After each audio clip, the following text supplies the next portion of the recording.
Hello বন্ধুরা, আশা করি তোমরা সবাই খুব ভালো আছো। মিনসি একাডেমিতে তোমাদের সকলকে জানাই স্বাগত। আমি শিপ্রা, তোমাদের বেঙ্গলি টিচার। তো বাংলার গল্প কবিতা অবশ্যই আমরা পড়বো। আচ্ছা, তার আগে কখনো তোমরা একটু ভেবে দেখেছো যে ধরো তুমি রাস্তা দিয়ে যাচ্ছ আর তোমার পাশ দিয়ে একটা গাড়ি গেল, কিংবা তুমি রেল স্টেশনে দাঁড়িয়ে রয়েছো আর একটা ট্রেন চলে গেল, বা তুমি শ্বাস প্রশ্বাস নিচ্ছ। প্রতিটা জিনিস যদি একটুখানি মন দিয়ে দেখো বা শোনার চেষ্টা করো, ফিল করার চেষ্টা করো, তাহলে দেখবে প্রতিটা জিনিসের মধ্যে একটা রিদম আছে, একটা ছন্দ রয়েছে। একটা যদি বেসুরো গান তোমাকে কেউ শোনায়, তোমার বন্ধু, তোমার কি ভালো লাগবে শুনতে? কিন্তু যদি একটা কেউ সুন্দর সুরে গান শোনায় তোমাকে, তাহলে তো তোমার খুব ভালো লাগবে। কারণ আমরা ছন্দ, রিদম পছন্দ করি।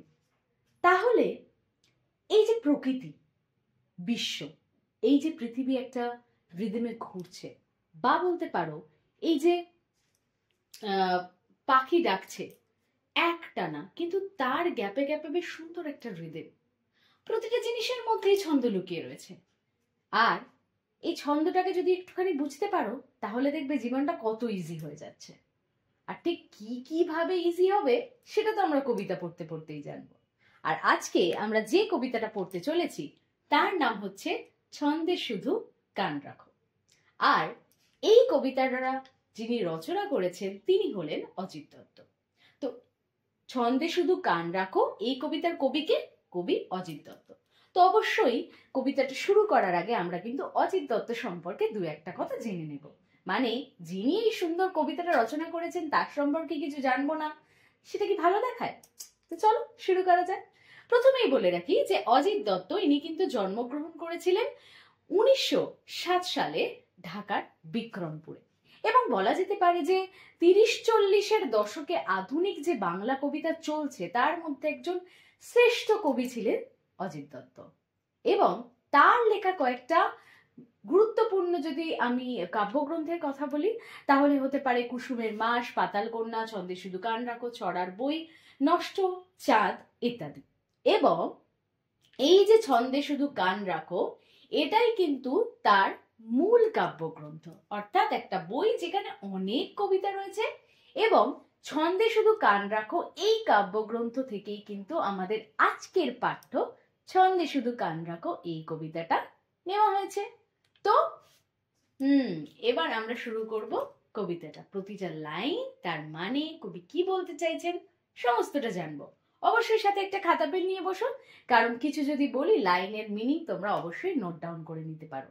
আর একটা মজার কথা, সেটা হচ্ছে এই কবিতাটা বোঝানোর পরে তোমাদের অনুশীলনীতে যত প্রশ্ন উত্তর রয়েছে সেই সমস্ত কিন্তু আজকের ক্লাসে আমি আলোচনা করে দেবো। তাহলে খাতা পেনটা অবশ্যই লাগবে কিন্তু। চলো এবার আমি প্রথমে কবিতাটা পড়ানো শুরু করি। মন্দ কথায় কান দিও না, ছন্দে শুধু কান রাখো, দ্বন্দ্ব ভুলে মন না দিলে ছন্দ শোনা যায় না কো। গুড। আরেকবার পড়ি, দেখি কি বুঝতে পারছি।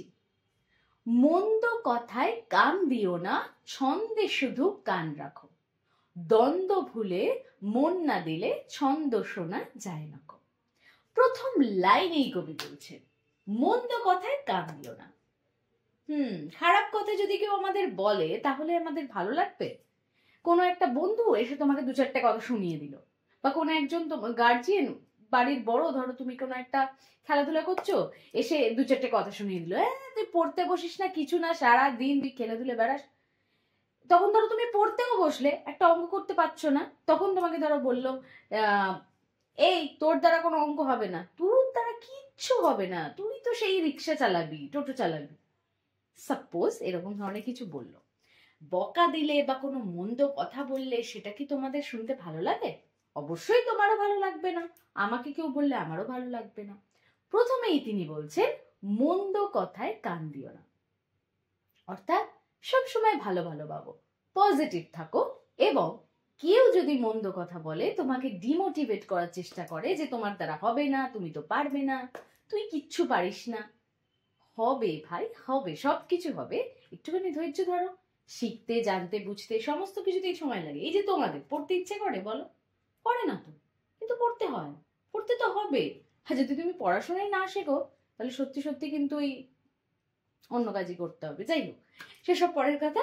তো প্রথমেই কবি যেটা বলছেন যে এই যে আমরা ব্যস্ত থাকি, এখন তো সবার স্কুল রয়েছে, সবাই পড়াশোনা বা ছবি আঁকা বা একটু টিভি দেখা, মোবাইল ঘাটা, এসব নিয়েই তো আমরা ব্যস্ত, আমরা তো আমাদের জন্য সময়ই পাই না। তো প্রথমেই তিনি বলছেন এই যে ছন্দ, ছন্দটাকে যদি শুনতে চাও তাহলে প্রথমেই যে কাজটা তোমাকে ছাড়তে হবে সেটা হচ্ছে মন্দ কথায় কান দিলে চলবে না। কেউ বলল যে চল ওখানে এটা হচ্ছে একটুখানি চল ওটা বদমাইশি কিছু করে আসি, না ভাই কেন করবো বদমাইশি, মন্দ কথায় কানই দেবো না, কেন বদমাইশি করবো, ভালো কিছু শিখবো আমরা, তাই না? তাহলে কি বলছে, মন্দ কথায় কান দিও না, ছন্দে শুধু কান রাখো, শুধু ছন্দটাকে মন দিয়ে শোনার চেষ্টা করো। আর তারপরের লাইনে কি বলছে, দ্বন্দ্ব ভুলে মন না দিলে ছন্দ শোনা যায় না গো। দ্বন্দ্ব মানে ঝগড়া, এই যে কিছু হলো অল্প একটুখানি খুঁটিনাটি লেগে গেলাম ঝগড়া করতে, একদম কথাই বন্ধ, মিশবই না ওর সাথে। কেন? হতে পারে মনোমালিন্য, ঝগড়া সামান্য, তারপরে আবার বন্ধুত্ব করে নাও। তাহলে সব তা বলে সব কথাতেই গিয়ে দ্বন্দ্ব করতে আরম্ভ করলাম, ঝামেলা করতে আরম্ভ করলাম, আজকে আমার এটা চাই কালকে আমার ওটা চাই, বাবা মায়ের সাথে নিত্যদিন ঝামেলা, পড়তে বসবো না, খাবো না, শুধু ঘুরে বেড়াবো, ফোন ঘাটবো, এরকম করলে তো চলবে না। এই সমস্ত কিছু ছেড়ে দিতে হবে, যেগুলো আমাদের লাইফে চলতে গেলে দরকার, যেমন ধরো পড়াশোনা করা, খেলাধুলো করা, বা কোনো কিছু তুমি যদি এক্সট্রা ক্যারিকুলার অ্যাক্টিভিটিস শেখো, নাচ গান, সেগুলো শেখা অবশ্যই উচিত। তার সাথে আমাদের কিন্তু প্রকৃতিটাকেও একটু সময় দিতে হবে, প্রকৃতিতেই তো আমরা বাড়ছি, তাহলে প্রকৃতিটাকে জানা তো আমাদের খুব দরকার। তাহলে কি বলছে, দ্বন্দ্ব ভুলে মন না দিলে ছন্দ শোনা যায় না গো। মানে আমরা যদি ঝগড়াঝাটি অশান্তি ভুলে গিয়ে একটুখানি মনটাকে একাগ্র না করি, পেশেন্স, একটু শান্ত হয়ে বসলাম, একটু নিঃশ্বাস নিলাম, একটু চোখ বন্ধ করে কিছু ভাবার চেষ্টা করলাম, ফিল করার চেষ্টা করলাম, যেটাকে আমরা মেডিটেশন বলে থাকি, সেটা যদি আমরা না করি তাহলে কিন্তু আমরা ছন্দটাকে শুনতে পাবো না। তাহলে প্রকৃতিকে ভালো করে জানতে গেলে বা জীবনে ভালো কিছু শিখতে গেলে আমাদের কিন্তু দুটো জিনিস মাথায় রাখতে হবে, যেটা কবি বলে দিয়েছেন। প্রথম কথাই বলেছেন যে মন্দ কথায় কান দিও না, কারণ কোনো খারাপ কথায় নিজেকে ছোট ভেবে ডিমোটিভেট করারও দরকার নেই, বা কেউ কোনো যদি তোমাকে খারাপ উপদেশ দেয় যে চল ওটা চুরি করে আনি বা চল পড়তে না গিয়ে অন্য জায়গায় চলে যাই, সেগুলো করো না, মন্দ কথায় কান দিও না, এটা ফার্স্ট কাজ করতে হবে। আর সেকেন্ডলি তোমাকে কি করতে হবে, দ্বন্দ্ব ভুলে যেতে হবে, অর্থাৎ ছোটখাটো ব্যাপারে ঝগড়াঝাটি, মান অভিমান, অশান্তি, এইগুলো করলে হবে না। এই যে অনেক সময় তোমরা করে থাকো যে আমার এই ড্রেসটা চাই, না হলে আমি খাবো না, খেতে হবে না। আসলে বাবা মারা তো আমাদের ভালো করার চেষ্টা করেন, তিনি তো নিশ্চয়ই দেবেন তোমাদের, কখনো না কখনো হতে পারে কোনো অসুবিধা আছে, তাই না? তো এই ব্যাপারগুলোকে বুঝতে হবে যে সবসময় দ্বন্দ্ব ঝগড়া বিবাদ না করে আমাদের কি উচিত, যে কোনো ভালো জিনিসকে শেখা উচিত। তাহলে এই চারটে লাইনের মধ্যে কবি কি বোঝাতে চাইছেন সেটা নিশ্চয়ই তোমরা বুঝতে পেরেছো। এবার আমরা দেখে নেব পরের চারটে লাইন। ছন্দ আছে ঝড় বাদলে, ছন্দ আছে জ্যোৎস্নাতে, দিন দুপুরে পাখির ডাকে, ঝিঝির ডাকে ঘোর রাতে। খুব সুন্দর, একটা একটা করে লাইন বুঝি। এবার কবির ভাষায় যে প্রকৃতির প্রতিটা জিনিসের মধ্যে একটা নিজস্বতা আছে, প্রতিটা জিনিস একটা রিদিমে চলছে, একটা তাল মিলিয়ে চলছে সবকিছুর সাথে। প্রথম লাইনেই প্রকৃতির কোন কোন জিনিসগুলোকে এখানে চারটে লাইনে তিনি তুলে ধরেছেন প্রকৃতির ছন্দকে বোঝার জন্য। প্রথম লাইনেই তিনি বলছেন ছন্দ আছে ঝড় বাদলে, একটা ঝড় হচ্ছে, ভাবো তুমি চোখ বন্ধ করে ভাবো যে তুমি ঘরের মধ্যে বসে আছো, বাইরে প্রচন্ড ঝড় হচ্ছে, তার সাথে প্রচন্ড বৃষ্টি, কোথাও টিনের চালে টুপ টুপ করে বৃষ্টির জল ঝরে পড়ছে, একটা আওয়াজ আসছে, রাইট, টিপ টিপ টিপ। তো ছন্দ আছে ঝড় বাদলে, এই যে ঝড় হচ্ছে, বৃষ্টি হচ্ছে, সমস্ত কিছুতে একটা ছন্দ রয়েছে, শুধু আমাদের একাগ্রতার সাথে সেটাকে শুনতে হবে। সেকেন্ডলি কি বলছে, ছন্দ আছে জ্যোৎস্নাতে, এক সুন্দর রাত, জোনাকি উড়ে বেড়াচ্ছে, জ্যোৎস্না রাত, চাঁদের আলো এসে পড়ছে আমার গায়ে, একটা আলাদাই রোমাঞ্চকর অনুভূতি। দিন দুপুরে পাখির ডাকে, অনেক সময় দেখবে রবিবার যখন ছুটির দিনে বাড়িতে থাকো, দুপুরবেলা ধরো তুমি বসে কিছু একটা করছো বা শুয়ে রয়েছো, পাখিটা এক টানা ডেকে যাচ্ছে, কোনো একটা পাখি, কিন্তু ও যে ডাকছে সেই পাখির ডাক যে রিদিমে হচ্ছে সেটাতে কিন্তু একটা বেশ ছন্দ রয়েছে, সুন্দর। যে কোনো পাখি কখনো শুনে দেখবে, যারা গ্রামে থাকো বা যারা ধরো শহরেও থাকো, দুপুরবেলা যখন সবকিছু চারিদিক নিস্তব্ধ, দূরে যদি কোনো একটা পাখি ডেকে যায়, দেখবে তার একটা কিন্তু রিদিম রয়েছে, ছন্দ রয়েছে একটা। তারপরে কি বলছে, ঝিঝির ডাকে ভোর রাতে। যখন রাত্রির বেলা ঝিঝি পোকা ডাকে, ঝিঝি পোকার ডাক নিশ্চয়ই তোমরা অনেকেই শুনেছো।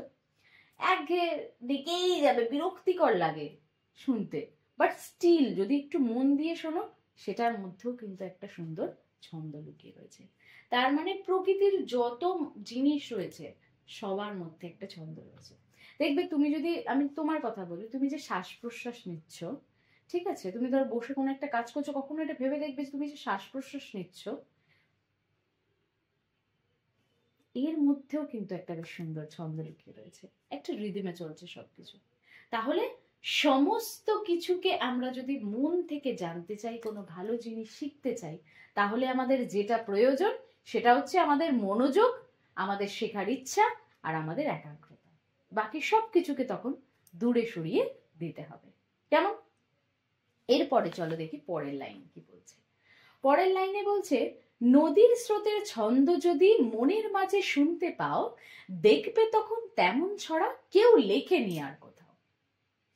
ধরো বিকেল বেলা তুমি নদীর ধারে গিয়ে বসলে, বেশ হাওয়া দিচ্ছে সুন্দর ঝিরঝির করে, আর নদীটা বইছে, চারিদিকটা নিস্তব্ধ, একটুখানি চোখ বন্ধ করে একাগ্রতার সাথে শুনবে, তাহলে দেখবে যে ওই যে নদীটা বইছে, নদীটার ঢেউটা ধাক্কা খাচ্ছে, ফিরে যাচ্ছে, আবার বইছে, এই যে প্রতিটা বওয়ার মধ্যে কিন্তু একটা সুন্দর রিদিম রয়েছে, একটা সুন্দর একটা ছন্দ রয়েছে। এটাকে যদি তুমি তোমার মনের মধ্যে শুনতে পাও, তাহলে কিন্তু দেখবে এই যে সুন্দর রিদিম, এই যে সুন্দর ছড়া, এটা বোধহয় পৃথিবীতে আর কেউ কোথাও লেখে না। তার মানে কি বলছেন, প্রকৃতির প্রতিটা জিনিসে রয়েছে, তেমন নদী বয়ে যাওয়ার মধ্যেও কিন্তু একটা সুন্দর ছন্দ রয়েছে, আর যেটা কি শুনতে গেলে আমাদের একাগ্রতার প্রয়োজন। পরের লাইনে চলে যাই। ছন্দ বাজে মোটর চাকায়, এবার দেখো মোটর চাকা চলে এলো, গাড়িটা চলে গেল। এখন একটা কথা ভেবে দেখো, এতক্ষণ ধরে কবি কিন্তু প্রকৃতির জিনিসকে নিয়ে কথা বলছিলেন, এই জ্যোৎস্নাকে নিয়ে, ঝড় বৃষ্টিকে নিয়ে, ঝিঝির ডাক, তারপরে হচ্ছে চাঁদ, ঠিক আছে, নদীর স্রোত, এগুলো সব প্রকৃতিতে রয়েছে, প্রকৃতির জিনিস, প্রাকৃতিক। তো এগুলোর মধ্যে তো ছন্দ রয়েছে তিনি বললেন, কিন্তু যেগুলো মানুষ তৈরি করেছে, এই যে আমি বললাম যে ছন্দ বাজে মোটর চাকায়, মোটর কারা তৈরি করেছে? মানুষ, তোমার আমার মতো কেউ তৈরি করে বা আবিষ্কার হয়েছিল তখন কোনো মানুষ তৈরি করেছিল? এটা তো প্রকৃতি নিজে নিজে তৈরি করে দেয়নি যে এই দেখো একটা গাড়ি বানিয়ে দিলাম, তুমি গাড়িতে চেপে ঘুরে বেড়াও। না, সেটা মানুষ তৈরি করেছে। তার মানে শুধু যে প্রকৃতির জিনিসে ছন্দ রয়েছে তা কিন্তু নয়, প্রকৃতির জিনিসে নিশ্চয়ই ছন্দ রয়েছে, তার সাথে সাথে মানুষের তৈরি যে যান্ত্রিক জিনিস, যেগুলো যন্ত্র দ্বারা চালিত, যেগুলো মানুষ দ্বারা সৃষ্ট, তার মধ্যেও কিন্তু একটা ছন্দ রয়েছে। এবার সেরকম একটা যান্ত্রিক জিনিস যার মধ্যে ছন্দ লুকিয়ে রয়েছে কবি বলেছেন, সেটা চলো আমরা দেখে নিই। প্রথমেই বলছেন কি, ছন্দ বাজে মোটর চাকায়, ছন্দে চলে রেলগাড়ি। রেলগাড়ি যখন যায় ঝিকঝিক করতে করতে, আমরা ছোটবেলায় খুব আওয়াজ করতাম, খুব ঝিকঝিক করে খেলছি, তো এই যে করছি, এই যে রিদিম, সেটাতেও কিন্তু রিদিম রয়েছে, তাই তো, ছন্দ রয়েছে। জলের ছন্দে তাল মিলিয়ে নৌকা জাহাজ দেয় পারি। যখন নদীতে নৌকা বয়ে যাচ্ছে বা জাহাজ যাচ্ছে, তখন তার মধ্যেও কিন্তু রয়েছে একটা সুন্দর ছন্দ, তাই তো? তাহলে এতক্ষণে আমরা কি দেখলাম, যে এর আগে পর্যন্ত কবি প্রতিটা প্রাকৃতিক জিনিসকে বোঝালেন যে তার মধ্যে ছন্দ রয়েছে, কিন্তু এখন তিনি চলে এলেন যন্ত্রচালিত। আমরা তো অনেক আধুনিক হয়ে গেছি, আমরা সমস্ত কিছু এখন মেশিনের দ্বারা করি, একটা জামা কাপড় কাচাও আমরা মেশিনে দিচ্ছি, বা ধরো গরম করছে, আমরা ফ্যান চালাচ্ছি, এসি চালাচ্ছি, হাত পাখা দিয়ে আর হাওয়া করি না, রাইট? তো বা প্রকৃতির হাওয়াও খাই না, যদি প্রকৃতির হাওয়া এখন আর খাওয়ার মতো নেই, এত গরমে কোথায় প্রকৃতির হাওয়া। আগে তো গরমকালে দুপুরবেলা বসে একটু হাওয়া খেলে ঠান্ডা লাগবে, বাট এখন তো গরমে লু বইবে, থাকা যাবে না, তাই না? তো এটাই হচ্ছে ব্যাপার, যে প্রকৃতির জিনিসের সাথে সাথে মানুষের তৈরি জিনিস, সেটা মোটর গাড়ি বলো, সেটা নৌকা জাহাজ বলো, বা সেটা রেলগাড়ি বলো, প্রতিটা জিনিসের মধ্যে কিন্তু একটা ছন্দ রয়েছে। শুধু আমাদের যেটা করতে হবে, চোখ বন্ধ করে একাগ্রতার সাথে সমস্ত জিনিসকে শিখতে হবে। তারপরে কি বলছে, ছন্দে চলে ঘড়ির কাঁটা।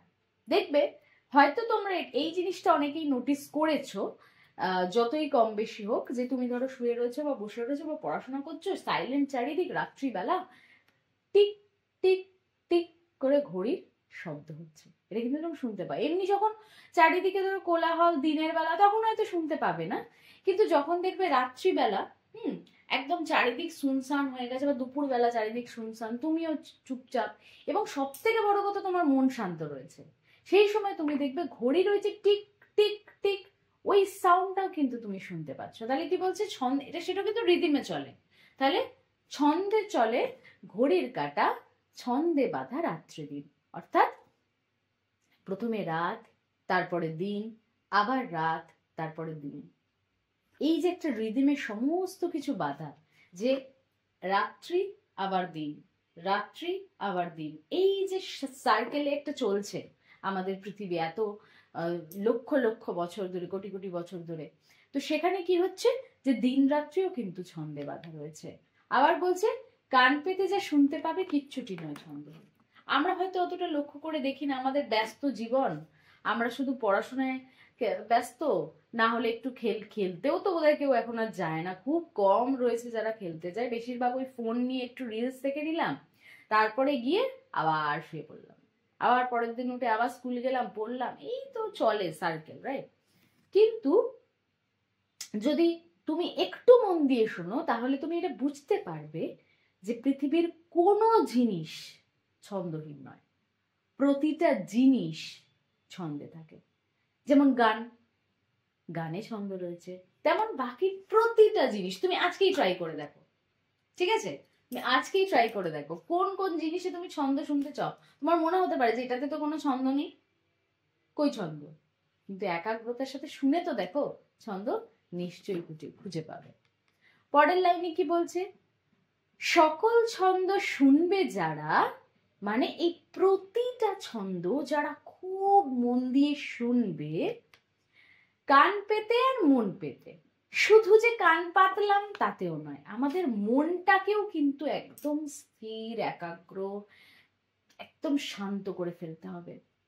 তারপরে কি বলছে, চিনবে তারা ভুবনটাকে, মানে তারা ভুবন মানে পৃথিবী, তারা পৃথিবীটাকে চিনতে পারবে কিভাবে, ছন্দ সুরের সংকেতে।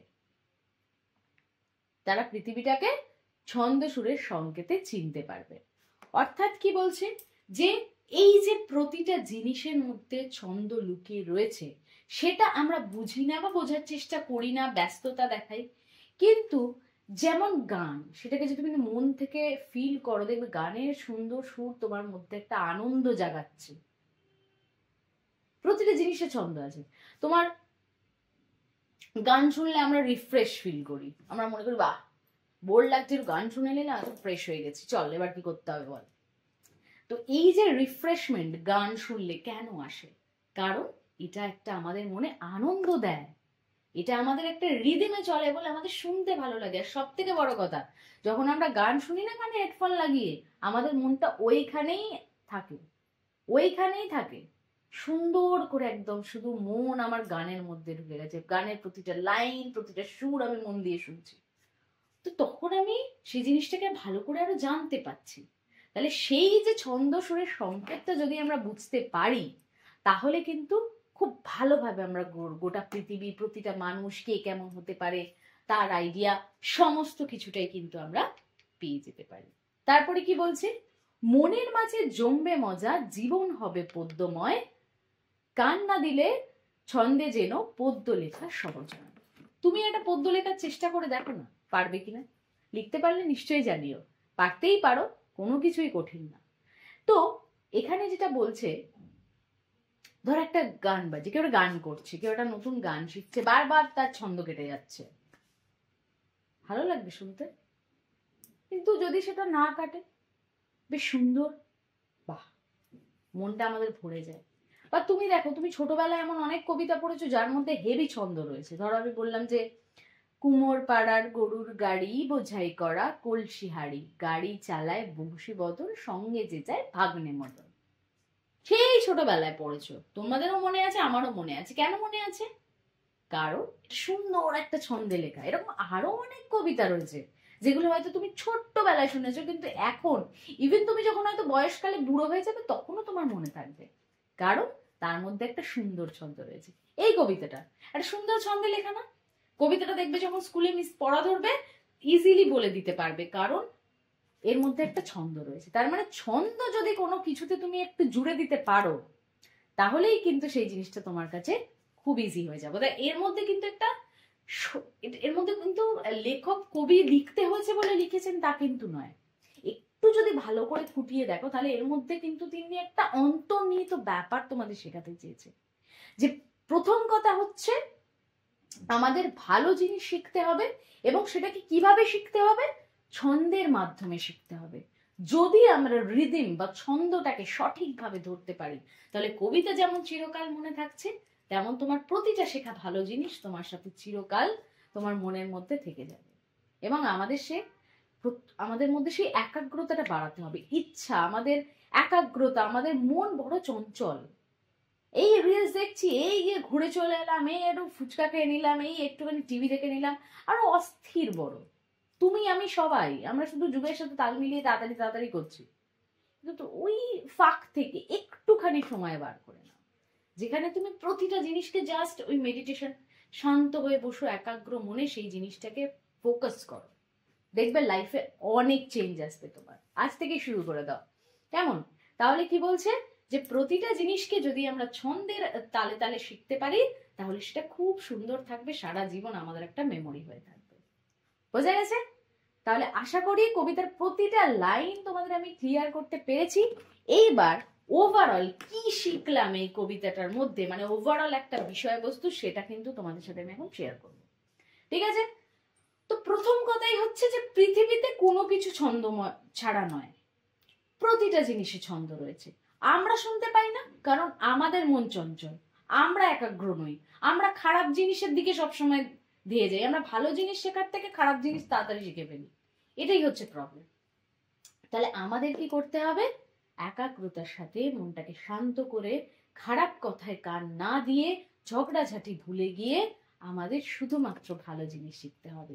এই ঝড় বৃষ্টি, পাখির ডাক, জ্যোৎস্না, নদীর স্রোত, সমস্ত কিছুতে ছন্দ রয়েছে। এগুলো তো প্রাকৃতিক জিনিস। প্রাকৃতিক জিনিস ছাড়াও যদি আমরা বাইরে বেরিয়ে আসি, যদি আমরা চলে আসি মোটর চাকা, রেলগাড়ি কিংবা নৌকা জাহাজ, সমস্ত কিছুতে কিন্তু একটা সুন্দর ছন্দ লেগে রয়েছে।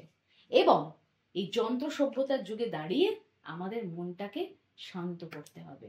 কোনো একটা ভালো জিনিস শেখার জন্য আমাদের মনে ইন্টারেস্ট তৈরি করতে হবে, একাগ্রতা তৈরি করতে হবে, মন দিয়ে সবটাকে বুঝতে হবে। আর যদি সেই ছন্দটা আমরা ধরে নিতে পারি তাহলে পৃথিবীটা আমাদের কাছে আরো বেশি চেনা মনে হবে, আর আমাদের জীবনটা আরো পদ্যময়, মানে আরো হ্যাপি হয়ে উঠবে। কেমন? তো আশা করি কবিতাটা বুঝেছো। কবিতার যেটা বোঝাতে চেয়েছি সারমর্ম সেটাও আমি এখন ক্লিয়ার করে দিলাম। এবার তোমাদের সুবিধার জন্য আমি আরো একটা কাজ করব, সেটা হচ্ছে অনেকেই রয়েছে যারা অনুশীলনী কমপ্লিট করতে পারোনি বা ছাত্রবন্ধুর প্রয়োজন হয়, এখন দরকার নেই, এখন আমি রয়েছি। আমি তোমাদেরকে কি করব, অনুশীলনীতে যে প্রশ্ন উত্তরগুলো রয়েছে সেগুলো একটা একটা আলোচনা করে দেবো, কিন্তু তোমাদের বসতে হবে খাতা পেন নিয়ে, কারণ এবার প্রশ্ন উত্তর। তাই জন্য ইম্পর্টেন্ট যে পয়েন্টস গুলো সেগুলো কিন্তু তোমাদেরকে অবশ্যই নোট ডাউন করে নিতে হবে। চলো শুরু করা যাক। চলো এবার কিন্তু আমরা চলে যাব এর প্রশ্ন উত্তর আলোচনায়, দেখে নেব এর প্রশ্ন উত্তর কি রয়েছে। দেখ, প্রথমেই তোমাদের যে প্রশ্ন রয়েছে অনধিক দুটি বাক্যে, মানে 1 নম্বরের একদম ছোট ভাবে লিখতে হবে। প্রশ্ন কি রয়েছে? মন্দ কথায় কান দিও না, মন্দ কথার প্রতি কবির কিরূপ মনোভাব ব্যক্ত হয়েছে, মানে মন্দ কথার প্রতি তার বক্তব্যটা কি। প্রথম কথাই হচ্ছে যে মন্দ কথায় কান দিও না, তাই তো? তার মানে কি বলছেন তিনি? যে মন্দ কথায় তিনি কান দিতে বা মন দিতে বারণ করছেন, এটাই তার বক্তব্য, মনোভাব, তাই তো? পরের প্রশ্ন কি রয়েছে? কেউ লেখেনি আর কোথাও, কোন লেখার কথা বলা হয়েছে? ওই যে তিনি বলেছেন না যে যদি তুমি নদীর স্রোতের যে ছড়াটা সেটা যদি তুমি মনের মধ্যে ফিল করতে পারো তাহলে দেখবে যে এরকম ছড়া বোধহয় আর কেউ কোথাও লেখেনি। তাহলে কি হবে? যে এখানে নদীর স্রোতের ছড়া লেখার কথা কিন্তু বলা হয়েছে, তাই তো? চলো চিনবে তারা ভুবনটাকে। কারা কিভাবে ভুবনটাকে চিনবে? তো এখানে হচ্ছে যে এই যে চারিদিক চারপাশ, সেটাই তো আমাদের পরিবেশ। তো পরিবেশের প্রতিটা জিনিসের মধ্যে ছন্দ রয়েছে, আর এই ছন্দটাকেই যারা কান পেতে আর মন পেতে শুনবে তারাই কিন্তু ছন্দ সুরের সংকেতে এই ভুবনটাকে বা এই পৃথিবীকে জানতে পারবে। রাইট? পরেরটা, পদ্য লেখা সহজ নয়। পদ্য লেখা কখন সহজ হবে বলে কবি মনে করেছেন? ওই যে প্রতিটা ছন্দকে যদি আমরা খুব কাছ থেকে খুব মন পেতে আর প্রাণ দিয়ে শুনি, তাহলে এই যে ছন্দ সুরের সংকেতে আমরা পৃথিবীকে চিনতে পারবো, তার ফলে আমাদের জীবনে অনেক মজা আসবে এবং আমাদের জীবনটাও পদ্যময় হয়ে উঠবে এবং আমাদের জন্য পদ্যটা লেখা আরো বেশি সহজ হয়ে যাবে। ছন্দ শোনা যায় না। কবির কখন ভাবনায় ছন্দ শোনা যায় না? প্রথম লাইনে বলেছে, দ্বন্দ্ব বলে মন না দিলে ছন্দ শোনা যায় না। আমরা যদি প্রতিটা কথায় শুধু মনোযোগ দিই খারাপ জিনিসের প্রতি, বা প্রতিটা কথায় যদি আমরা ঝগড়া বিবাদ কলহ করতেই ব্যস্ত থাকি, ঝামেলা অশান্তি করতে, তাহলে আমরা কি করে ছন্দ শুনবো ভাই? আমাদের তো ঝগড়া করতেই টাইম চলে যাবে। তাহলে ঝগড়া ভুলে গিয়ে, মন্দ কথায় কান দেওয়া ভুলে গিয়ে সম্পূর্ণ মন একাগ্রতার সাথে আমাদের ছন্দে মন দিতে হবে। আর যদি সেটা আমরা না করি, তাহলে আমরা কখনোই কিন্তু ছন্দটাকে শুনতে পাবো না। পরের প্রশ্ন, এখানে বলছে বিশেষ্যগুলিকে বিশেষণ আর বিশেষণগুলিকে বিশেষ্য এটা করতে হবে এবং বাক্য রচনা করতে হবে। অবভিয়াসলি এটা ব্যাকরণের পোর্শন, তো এই বিশেষ্য বিশেষণের আলাদা ক্লাস অবশ্যই আমাদের থাকবে, কিন্তু তোমাদের অনুশীলনীতে যেগুলো রয়েছে তার প্রশ্ন উত্তর কিন্তু আমি নিশ্চয়ই এখানে বলে দেব। প্রথমেই রয়েছে মন। মনটা হচ্ছে বিশেষ্য, তাহলে বিশেষণ যখন আমি করব তাহলে কি হবে? মানসিক। বিশেষ্য কোনো কিছুর নাম ধাম বোঝাচ্ছে, ঠিক আছে? আর বিশেষণ মানে হচ্ছে যে যখন আমরা কারোর দোষ গুণ এটাকে আমরা বিচার করতে যাই, যে সে মানসিক রোগী বা তার মানসিক কিছু সমস্যা রয়েছে, তার মানে আমি তার অবস্থাটা বা তার সিচুয়েশনটা বোঝাচ্ছি, সেগুলো বিশেষণ কারোর সিচুয়েশন বোঝাতে গেলে, ঠিক আছে? ডিটেলসে কিন্তু এর আরো ব্যাকরণ ক্লাসে তোমরা পেয়ে যাবে, অসুবিধা নেই। তো এটা দিয়ে আমাকে একটা বাক্য রচনা করতে হবে। তাহলে মানসিক এসেছে, মন দেয়া ছিল, আমি এটাকে বিশেষণে করলাম, তো মানসিক হলো তার অবস্থা। তারপরে এটা দিয়ে একটা বাক্য রচনা করব। চলো একটা বাক্য রচনা তোমরা নিজেরাও ট্রাই করো, আমি একটু লিখে রেখেছি, সেটাও কিন্তু তোমরা দেখে নিও। কারণ মানসিক অবস্থা খারাপ থাকলে শরীর ভেঙে পড়ে, ঠিক আছে? মন যদি খারাপ থাকে অনেক সময় শরীরও কিন্তু ভেঙে পড়ে। তারপরে কি বলছে? ছন্দ। ছন্দ থেকে হবে ছান্দস। কেমন কি বাক্য আমরা লিখতে পারি? যে বৈদিক কবিতায় ছান্দস তার প্রয়োগ রয়েছে, ছন্দের প্রয়োগ রয়েছে। পরেরটা কি বলছে? দিন। দিনটা হচ্ছে বিশেষ্য, তাহলে বিশেষণ করলে কি হবে? দৈনিক। এবার দৈনিক দিয়ে তোমরা অনেক বাক্য লিখতে পারো, তবু একটা আমি বলে দিচ্ছি যে একজন কৃষকের দৈনিক মজুরি অনেক কম হয়, এটা দিয়ে তুমি অন্যও বানাতে পারো। যদি একটু ভাবো তাহলে হতে পারে যে আমি দৈনিক 20টা করে অঙ্ক করি, এটা হতে পারে। পরেরটা কি বলছে? সুর। সুর থেকে কি হবে? সুরেলা, তাই তো? তার কণ্ঠ বেশ সুরেলা, তার মানে তার যে দোষ গুণ সেটা আমি কিন্তু বোঝাচ্ছি। তার মানে এটা বিশেষণের মধ্যে পড়ছে যে কোকিল সুরেলা কণ্ঠের অধিকারী, ঠিক আছে? কোকিলের কণ্ঠ খুব সুরেলা হয়, এটাও বলতে পারে। সংকেত, সেটা হবে সাংকেতিক। এটার বাক্য কিরকম হতে পারে? যে অনেক প্রয়োজনে সাংকেতিক ব্যবহার, মানে সাংকেতিক যে ভাষা সেটা ব্যবহার করাই কিন্তু বুদ্ধিমানের কাজ। পরেরটা দ্বন্দ্ব থেকে হবে দ্বান্দ্বিক, এবং কি হবে? দ্বান্দ্বিক উভয় পক্ষ অবশেষে সঠিক সিদ্ধান্ত খুঁজে পেল। পরেরটা মন্দ। মন্দত্ব কিরকম? মন্দত্বের পাল্লা ভারী হলে জীবনে পতন অনিবার্য। যদি মন্দ কারোর মধ্যে বেশি হয়ে যায় তাহলে তার পতন কিন্তু অনিবার্য। ওই জন্য বলে বেশি অহংকার করতে নেই, তাই না? পরে বলছে ছন্দহীন, তাহলে কি হবে? এটা ছন্দহীনতা, এটা বিশেষ্য কিন্তু। ছন্দহীনতা জীবনকে নিরস করে তোলে। পরেরটাই কি বলছে? পদ্যময়। পদ্যময়তা, এটা কি রকম বাক্য হতে পারে? যে পদ্যময়তা সাহিত্যকে আরো বেশি সমৃদ্ধ করে তোলে। সহজ। সহজ থেকে হবে সহজতা। বাক্য কি হতে পারে? অর্ণবের কথাবার্তায় সহজতা রয়েছে, সহজভাবে সে কথা বলে। এবার চলে যাই আমরা নেক্সট পার্টে, যেখানে কি বলছে? নিচের শব্দগুলিকে আলাদা আলাদা বাক্যে ব্যবহার করে। মানে এমন অনেক শব্দ থাকে যেগুলোর দুটো অর্থ আমরা বার করতে পারি, সেরকমই এখানে করতে হবে। যেমন বলছে মন্দ, মন্দ মানে আমরা প্রথম কথা জানি যে মন্দ লোক বা খারাপ লোক বা অসৎ লোক। যেমন আমরা বলতে পারি যে অসৎ লোক কারো ভালো করতে পারে না। আবার মন্দ মানে হচ্ছে ধীর গতি, মানে ওই যে বলি না যে বাইরে মৃদু মন্দ বাতাস বইছে, এবার মন্দ মানে কি খারাপ বাতাস না, ধীর গতিতে বইছে। পরের শব্দ কি, দ্বন্দ্ব। দ্বন্দ্ব দিয়ে আমাকে দুটো কিন্তু এখানে দুটো অর্থ তার বার করতে হবে, তার বাক্য রচনা করতে হবে। তোমরা নিজেরাও কিন্তু চেষ্টা করো, আমি যদিও বলে দিচ্ছি। প্রথম কথা তো দ্বন্দ্ব মানে আমরা ঝগড়া করা, যে বাবা মায়ের সাথে দ্বন্দ্ব না করাই ভালো বা দ্বন্দ্ব করা উচিত নয়, ঠিক আছে। তারপরে কি বলছে, দ্বন্দ্ব মানে সংশয়, ওই যে হয় না যে এটা করব না ওটা করব, এই নিয়ে আমার মনে দ্বন্দ্ব আছে, মানে আমার মধ্যে একটা সংশয় রয়েছে যে কোনটা আমার করা উচিত কোনটা আমার করা উচিত না। এক্ষেত্রে বাক্য কি লিখতে পারো, যে মনের মধ্যে সকল দ্বন্দ্ব যদি আমরা দূর করতে পারি তাহলেই আমরা কিন্তু জীবন যুদ্ধে জয়লাভ করতে পারবো। ঠিক আছে, এইভাবে তুমি বাক্যটাকে সাজাতে পারো। পরেরটা বলছে তাল। তাল, প্রথম কথায় তাল বললেই মাথায় আসে তো খাবার তাল পাওয়া যায়, একদমই তাই। তাল হচ্ছে ফল বিশেষ, তাল গাছ অনেক লম্বা হয়, একটা বাক্য দিতে পারো। আর তাল, তাল মিলিয়ে চলা মানে হচ্ছে সঙ্গীতের একটা ভাগ, সঠিক তালে তালে গাইতে হবে, তাই তো। আমি বলে না যে তালে তালে করো, রিদিম মেনটেন করো, এটাই বলছে যে তালে তালে নৃত্য করলে ছন্দ কখনো ভুল হয় না। পরেরটা কি বলছে, ডাক। ডাক মানে প্রথমেই ডাকা, শোনে দিকে, সুজনের মা সুজনকে ডাকছে, হতেই পারে। তারপরে শব্দ, ডাক মানে শব্দ, কিরকম, যে মেঘের ডাকে কেঁপে উঠলো বাড়ি, আর বাজ পড়লো কেঁপে উঠলো বাড়ি। তো মেঘের ডাক বলতে কি ও কি তোমায় ডাকছি আয় আয় করে, না ভাই, ডাক মানে এখানে একটা শব্দ হিসেবেও আমরা কিন্তু এই ডাক কথাটাকে ব্যবহার করতে পারি। নেক্সট বলছে বাজে। বাজে মানেই প্রথমে যেটা আসে খারাপ। দেখো একটা জিনিস আমাদের অল টাইম মনে চলেই আসছে, এতক্ষণ যতগুলো করছিলে, বাজে মানে প্রথমে যেটা হতে পারে সেটা তোমার মাথাতে চলে আসছে, সেকেন্ডটাকে মনে রাখাটা সেটাই হচ্ছে ব্যাপার। যেমন হচ্ছে বাজে মানে খারাপ, এটা আমাদের মাথাতেই চলে এলো, তাই আমি কি বলতে পারি যে বাজে কথা বলা উচিত না, ঠিক আছে। তার সাথে আরেকটা বাজে মানে ধ্বনিত হওয়া, ওই যে বলি না ঢাক বাজছে, আমরা কিন্তু বলি কিন্তু আমরা খেয়াল রাখি না, তাই এগুলো ব্যাকরণের ক্ষেত্রে তোমাদের পড়ে মুখস্থ করতে হয়। এই যে বাজে বলতে ধ্বনিত হওয়া বা আওয়াজ হওয়া, সেটাকেও বোঝায়। যেমন ওই যে ঢাকের বাজেই বোঝা যায় যে পুজো এসে গেছে, ঠিক আছে। তারপরে বলছে কি ছড়া। ছড়া মানেই প্রথমে শিশু বলানোর কবিতা, যেমন ছোটবেলার ছড়াগুলো বেশ মজার হতো, এখন তো সব ছোট।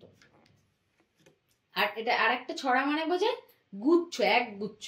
যেমন যদি এটা বলি যে মদন এক ছড়া কলা কিনেছে, বা বাদর এক ছড়া কলা নিয়ে পালালো, এক ছড়া মানে এখানে কি কবিতা বলছে না, ওটা কিন্তু একটা গুচ্ছ, কলার গুচ্ছটাকে বোঝাচ্ছে। মজা, মজা মানে প্রথমেই যেটা আনা হচ্ছে, মজা মানে হচ্ছে মজা নদী।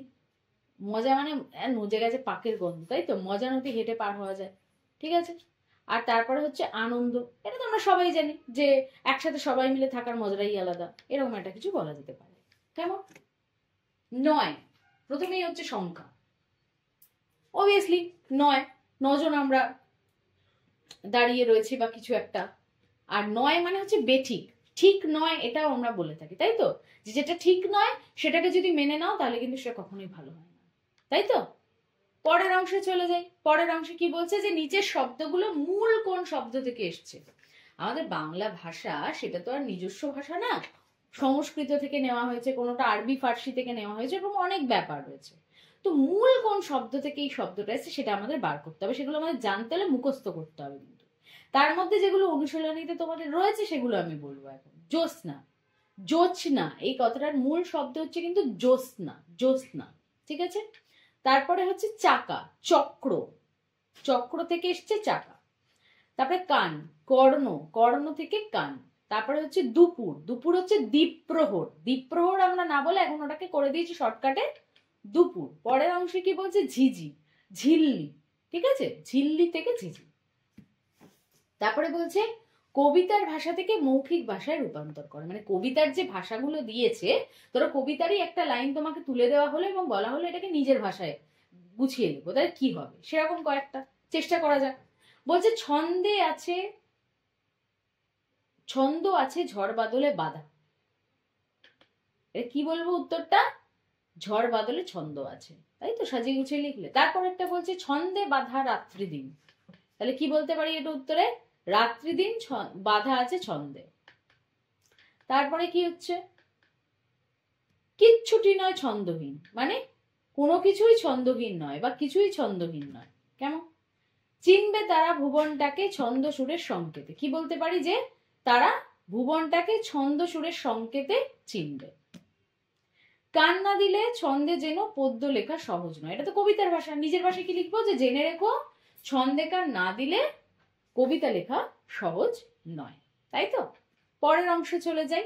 এখানে বলছে একটা করে শব্দ দেবে, তার বিশেষ অর্থে ব্যবহার করতে হবে, স্পেসিফিক একটা অর্থ থাকবে এবং তা বাক্য রচনা করতে হবে। দেখো বাক্য রচনা গুলো নিজেরাই করতে পারো। প্রথমে বলছে কান। কানকে প্রথমে আমরা বলতে পারি শ্রবণেন্দ্রিয়, যেটা আমরা শুনি, রাইট? এখান থেকে তুমি আমরা কান দিয়ে শুনি। অপমানিত হওয়া, লজ্জায় তপনের কান কাটা গেল, বলি না কান কাটা বেহায়া, তো কান কাটা মানে কানটা কেটে দিলাম না, এটা মানে অপমানিত করা। মনোমালিন্য, কিরকম? শাশুড়ি, বউ শাশুড়ির বিরুদ্ধে ছেলের কান ভাঙাচ্ছে। কান ভাঙানো মানে কান ভাঙাচ্ছে না, এই কানটাকেই দেখো আমরা কতগুলো অর্থে ব্যবহার করি। এই 3 নম্বর অর্থ পেলাম, যেটা মনোমালিন্য করা। তারপরে আমরা শাস্তি দেওয়া, কিরকম? মাস্টার মশাই আবিরের কান মলে দিলেন, ঠিক আছে? আবার কানটা আমরা মনোযোগ দেওয়ার, যে খারাপ কথায় কান দিও না, বা ভালো আমি যেটা বলছি সব কান দিয়ে শোনো। তার মানে কানটাকে আমরা কিন্তু এইভাবে ব্যবহার করতে পারি। পরের অংশে চলে যাব, ঝড় বাদল। ঝড় বাদলকে কিভাবে ব্যবহার করতে পারি আমরা? ঝড় বাদল হচ্ছে চাল চলন, কথাবার্তা, জামা কাপড়, শিশি বোতল, বকাঝকা ইত্যাদি। এগুলো প্রায় সমার্থক শব্দ। একই, সমার্থক প্রাসমার্থক একই রকমের। তোমার পরিচিত কোনো যানবাহনের চলার মধ্যে নির্দিষ্ট ছন্দ রয়েছে? হ্যাঁ, তুমি লিখে দেবে যে মোটর গাড়ি। এগুলো যদিও পরীক্ষায় আসে না, তাও আমি জাস্ট আলোচনা করে দিলাম। তারপরে প্রশ্নে চলে যাই। বলছে নানা প্রাকৃতিক ঘটনা কিভাবে প্রকৃতির ছন্দে ধরা পড়ে। উত্তর হচ্ছে যে, ধরো হচ্ছে যারা কান পেতে কি কি শুনতে পাচ্ছি আর মন পেতে কি কি শুনতে পাচ্ছি। এমন অনেক জিনিস থাকে যেগুলো আমরা কান পাতলে শুনতে পাই, আর এমন কিছু জিনিস আছে যেগুলো কান পাতলে শোনা যায় না, তার জন্য মন পাততে হবে। কিরকম একটু চলো দেখে নি।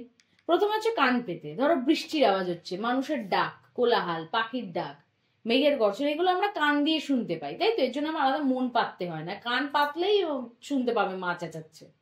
আর মন পাতার জন্য কি করতে হবে? ধরো গুরুজনের আশীর্বাদ, সেটা কি আর ওইভাবে কিছু বোঝা যাচ্ছে, বাট ওটা মনে মনে হচ্ছে।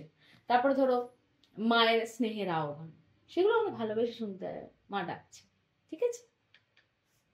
পরের অংশে চলে যাই। সমার্থক শব্দ মানে সমার্থক, সম অর্থ। জল, জলেরই আর এক নাম হচ্ছে সলিল। সলিল মানেও জল, পানি মানেও জল, সম অর্থ যুক্ত। তারপরে কি বলছে? দিন, দিন মানে হচ্ছে দিবস মানেও দিন, দিবা মানেও দিন। তারপরে রাত্রি, রাত্রি মানে হচ্ছে রাত, নিশি, রজনী, যা খুশি বলতে পারো। অনেক আছে, দুটো দুটো করে দেওয়া হয়েছে। নদী হচ্ছে কি? তটিনী, স্রোতশ্রেণী, মানে হয় না যে তোমার নাম হচ্ছে কুহেলি, তোমার ডাক নাম রিয়া, তোমার ও ডাকে তোমাকে তুলতুলি বলে, সাপোজ। সেক্ষেত্রে কি হচ্ছে, তোমারই অনেকগুলো নাম, ঠিক সেরকম নদী, নদীর আর একটা নাম তটিনী হতে পারে, স্রোতশ্রেণী হতে পারে। দিন, দিবস বলতে পারো, দিবা বলতে পারো। ভুবন, পৃথিবী বলতে পারি আমরা, জগৎ বলতে পারি আমরা, বিশ্ব বলতে পারি আমরা, ঠিক আছে? এগুলো হচ্ছে সমার্থক। এগুলো কিন্তু ব্যাকরণের নির্মিতির অংশ, যেগুলো আমি অবশ্যই ক্লাসে তোমাদের শেখাবো। তারপর হচ্ছে শব্দ যুগলের অর্থ পার্থক্য দেখাও, মানে দুটো যুগল মানে দুটো দেওয়া থাকবে, অর্থের কি পার্থক্য রয়েছে সেটা তোমাকে এখানে দেখাতে হবে। দিন, দিন মানে দিবস। আর একটা দিন, দীর্ঘি ন যদি দিন লেখো, তার মানে হচ্ছে কিন্তু গরিব বা দরিদ্র, ঠিক আছে? পরের অংশে মন, মন মানে হচ্ছে হৃদয় বা অন্তর, যেটাকেই বলবে। আর একটা মন যদি মূর্ধন্য করে দিই, ওই মন মানে কিন্তু এটা ওজন বোঝাচ্ছে, তাই তো? তারপরে আবার সুর, দেবতা, দেবতাদের সুর বলে, আবার সঙ্গীতের একটা ধ্বনিকেও সুর বলে। আবার যদি তালিবস্য করে দিই, সেক্ষেত্রে কিন্তু সেই সুর মানে হয়ে যাবে বীর, ঠিক আছে? সকল মানে সবাইকে বোঝানো হচ্ছে বা সমস্ত জিনিসটাকে বোঝানো হচ্ছে। আর সকল যদি তালবস্য করি, সেক্ষেত্রে মাছের আঁশকে কিন্তু বলা হয় সকল। কেমন? তারপরে বলছে যারা তারা, এর মতো মানে তিনটে শব্দ জোড়া, যেমন তেমন, যে সে, যখন তখন, এরকম। ঠিক আছে, এগুলো পরীক্ষায় যদিও খুব একটা আসে না। তারপরে হচ্ছে যে কবিতা থেকে খুঁজে নিয়ে তিনটি সর্বনাম লেখো। সর্বনাম খুঁজতে হবে তোমাদেরকে। তারা, কেউ, যারা। সর্বনাম কি? সর্বনাম হচ্ছে যেগুলো আমরা কোনো মেন নামের, ধরো আমি বলছি যে, আমি এটা বুঝিয়ে দিচ্ছি হালকা করে, যা ছোট করে। ধরো আমি বললাম রাম ভালো ছেলে, রামের একটা খাতা আছে, রাম রোজ স্কুল যায়, রাম স্কুল থেকে ফিরে খেলাধুলা করে। এই যে বারবার রাম ইউজ করছি, তার বদলে যদি আমি সে ইউজ করি, যে রাম ভালো ছেলে, সে প্রতিদিন স্কুলে যায়, সে খেলাধুলা করতেও খুব ভালোবাসে। এই যে রাম অর্থাৎ মেন নামের পরিবর্তে যেটা আমি ইউজ করছি, মানে সেটা হচ্ছে সর্বনাম। ঠিক আছে, যেমন কবিতা থেকে খুঁজে পাওয়া গেছে তারা, কেউ, যারা। ঠিক আছে, তারপরে কবিতায় রয়েছে এমন 4টি সম্বন্ধ পদ। সম্বোধন পদ, সম্বন্ধ পদ ডিটেলসে কিন্তু পেয়ে যাবে। তবে যে ছোট করে বলে রাখি, সম্বন্ধ পদ মানে সম্বন্ধ বোঝাচ্ছে, যার সাথে কিন্তু ডাইরেক্ট সম্পর্ক থাকে না ক্রিয়ার। ঠিক আছে, অনেক ব্যাপার রয়েছে, সেটা আমি তোমাদের ক্লাসে বলে দেবো। এখানে মূলত হচ্ছে যে পাখির ডাক, নদীর স্রোত, ঝিঝির ডাক, এইগুলো হচ্ছে উত্তর। তারপরে কি বলছে দেখো, নিচের বাক্য বা বাক্যাংশের থেকে উদ্দেশ্য বিধেয় আলাদা করে। এক্ষেত্রে প্রথমেই হচ্ছে যে, ধরো আমি একটা উদাহরণ দিয়ে দিচ্ছি, রাম প্রতিদিন স্কুলে যায়। এখানে যাকে কেন্দ্র করে কাজটা হচ্ছে বা যে কাজটা করছে রাম, সে উদ্দেশ্য, বাকি পুরো অংশটা চলে যায় বিধেয়তে। খুব ইজি না? চলো ট্রাই করে দেখি। ছন্দ আছে ঝড় বাদলে, এখানে উদ্দেশ্য কোনটা হবে? ছন্দ, প্রথমে যেটা রয়েছে একদম প্রথম, বাকি পুরোটা মানে আছে ঝড় বাদলে পুরোটাই বিধেয়। ক্লিয়ার? তারপরেরটা দেখবে তখন তেমন ছড়া, কেউ লেখেনি আর কোথাও। এখানে প্রথমের যে অংশটা রয়েছে মানে কেউ, এটা হচ্ছে উদ্দেশ্য, আর বাকিটা বিধেয়। তারপরে হচ্ছে জলের ছন্দে তাল মিলিয়ে নৌকা জাহাজ দেয় পারে, উদ্দেশ্য হচ্ছে নৌকা জাহাজ, আর বাকি অংশটা হচ্ছে বিধেয়। চিনবে তারা ভুবনটাকে ছন্দ সুরের সংকেতে, এখানে প্রথমে উদ্দেশ্য কোনটা? তারা, এবং বিধেয় হচ্ছে বাকি অংশটা।